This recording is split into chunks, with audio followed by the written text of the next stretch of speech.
শুভ দীপাবলি বন্ধুরা। আজকে আমাদের গ্রামে শুভ দীপাবলি পালন করা হচ্ছে। দেখতে পাচ্ছেন আমার হাতে একটি মশাল জ্বালিয়ে নিয়েছি। সাধারণত প্রতি বছরই আমরা এরকম একটি অনুষ্ঠান পালন করি, হাতে মশাল জ্বালিয়ে। জানি না আপনাদের কেমন লাগতেছে। আজকে আমরা ঘুরতেছি এবং আমাদের পাশাপাশি আমাদের গ্রামের আরও যেসব ছেলেপেলেরা আছে তারাও ঘুরতেছে। এই যেখানে দেখতে পাচ্ছেন আগুন জ্বালানো হয়েছে, ছোট বাচ্চারা। এই এই কি অবস্থা? চলো চলো। বন্ধুরা, জানি না আমাকে কেমন লাগতেছে। এই যে দেখতে পাচ্ছেন মশাল জ্বালিয়ে রাতের বেলা যাচ্ছি বিভিন্ন জায়গায়। এখন আমরা যাচ্ছি আমাদের যে মন্দিরে পূজা হবে, সাধারণত সেই মন্দিরে যাব। ওখানে গিয়েই আপনাদেরকে সেই মন্দিরের দৃশ্য দেখাবো। সাধারণত আগুন সেন্সিটিভ বিষয়, আগুন তো সাধারণত দেখে শুনে ব্যবহার করা উচিত। দেখতে পাচ্ছেন চলছে। বন্ধুরা দেখতে পাচ্ছেন আমার পাশাপাশি পিয়ন্তি এবং নিলয়, সবাই একসাথে আমরা যাচ্ছি এই ঘোরাঘুরির জন্য। দাও ধুনি দাও সবাই।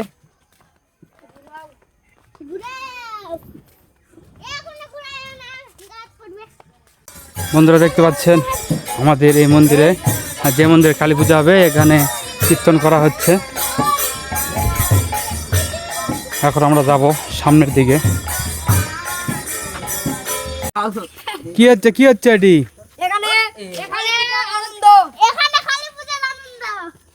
কি পূজা?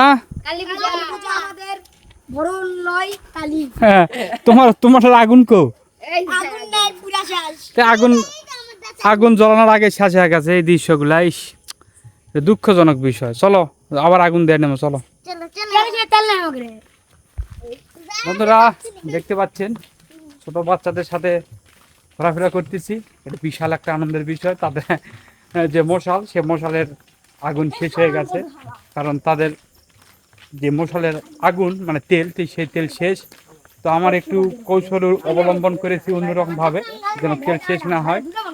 হ্যাঁ, এই জন্য আমারটা জ্বলতেই আছে, দেখতে পাচ্ছেন। এখন আমরা যাচ্ছি নৌকা ভাসানোর জন্য।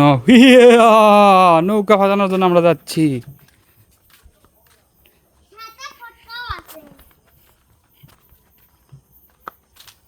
ইন্দির হাতত কি ফটকা।